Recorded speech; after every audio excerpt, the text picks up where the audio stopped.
साहित्यकार तक यहाँ पर रहे और मिर्ज़ापुर का नाम उनसे जुड़कर गौरवान्वित हुआ। इसलिए मैं उनको बहुत बहुत पुनः स्मरण करती हूँ, श्रद्धांजलि अर्पित करती हूँ।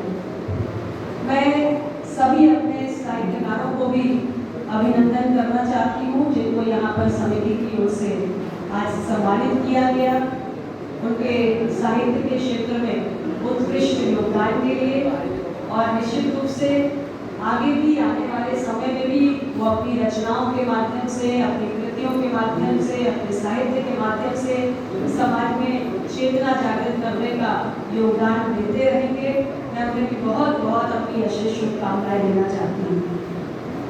मैं कोई लेखक नहीं हूँ, कोई साहित्यकार नहीं हूँ, इसलिए आचार्य शुक्ल जी जैसे उन्होंने विद्वान साहित्यकार और लेखक की रचनाओं पर कुछ बोलने के लिए तो मैं नहीं समझती कि मैं सक्षम हूँ, लेकिन इतना जरूर कहूँगी कि साहित्यकारों का हमारे समाज में, देश में और पूरे दुनिया की प्रगति में बहुत बड़ा योगदान होता है।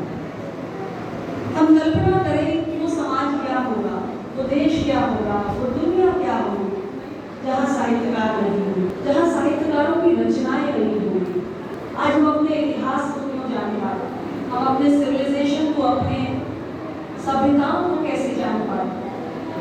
हम अगर ऐसे हमारे बीच में ऐसे रत्न नहीं होंगे जो एक सामान्य मानव से कुछ अलग, कुछ अधिक सोच सकते हैं, तो ये समाज कैसा होगा। उस दृष्टि से देखा जाए तो साहित्य की बहुत महत्वपूर्ण भूमिका होती है समाज, देश, दुनिया को दिशा देने में। और साहित्यकारों के पास तो एक अद्भुत प्रतिभा होती है कि वो बहुत ही गहराई तक जाकर सोच सकते हैं, कल्पना कर सकते हैं, जहाँ एक सामान्य मनुष्य की सोच कभी पहुँचती ही नहीं। और हमें उन कल्पनाओं की, उस गहन सोच की, उस सूक्ष्म दृष्टि की आवश्यकता होती है, क्योंकि उसी के बीच में से कुछ ऐसे निष्कर्ष निकल के आते हैं जिनसे हम समाज को और बेहतर बनाने के लिए आगे बढ़ सकते हैं। तो हम सब के बीच आज समाज में जिस किसी भी कोने में जो भी साहित्यकार मौजूद हैं, उन सभी को हम सभी उनको वैल्यू करें, उनको, उनके महत्व को, उनकी अहमियत को समझें। क्योंकि एक बात मेरे भाई श्याम सुंदर जी ने कही जो मुझे बहुत अच्छी लगी कि हमारी जो नई पीढ़ी है, नई पीढ़ी के अंदर साहित्य के प्रति झुकाव, मुझे लगता है कि मैं अगर कहूँ कि शून्य है या नगण्य है तो गलत नहीं होगा। साहित्य को वो समझना भी नहीं चाहते, साहित्य उनकी दुनिया में शायद एग्जिस्ट ही नहीं करता।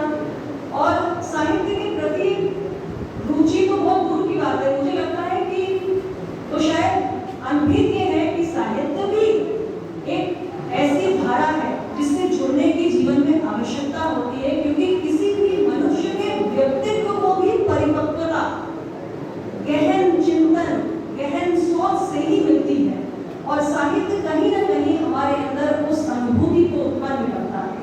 तो इसलिए हमारी ये भी जिम्मेदारी बनती है कि हम अपनी साहित्य रचनाओं में भी कुछ ऐसा, मुझे लगता है कि उसको भी एक अलग ऐसी शैली में भी ढालने की आवश्यकता है कि जो वर्तमान पीढ़ी है उसके मन में कहीं ना कहीं साहित्य के प्रति आकर्षण पैदा हो। नई पीढ़ी के अंदर हमें कुछ जागृति और कुछ चेतना लाने की आवश्यकता है। हम अपने आज से 2 पीढ़ी पहले की बात करें, यानी अगर मैं अपने दादा बाबा के समय की बात करूं तो उस पीढ़ी के लोग अगर आज भी हैं तो उनके अंदर साहित्य के प्रति रुझान, चेतना सब आज भी देखने को मिलती है। लेकिन अगर नई पीढ़ी से हम संवाद करते हैं तो ऐसे लगता है कि जैसे विचारों की जो गहराई होनी चाहिए वो कहीं ना कहीं नजर नहीं आती है, वो अदृश्य है। और अगर हम एक वृक्ष को देखें, अगर वृक्ष की जड़ें गहरी नहीं होंगी तो क्या वो जमीन के ऊपर बहुत पनप पाएगा? नहीं पनप पाएगा। तो उसी तरीके से ये हमारी जड़ों को गहरा करने का काम जो है वो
कम से कम उनके व्यक्तित्व को और उन्होंने अपने जीवन काल के जो भी रचनाएं की उसके जो इम्पोर्टेंट लेसन है, उसके जो महत्वपूर्ण सबक है, उससे हमें क्या सीख मिलती है, कम से कम उसके बारे में जरूर हो जाए। बहुत बहुत धन्यवाद।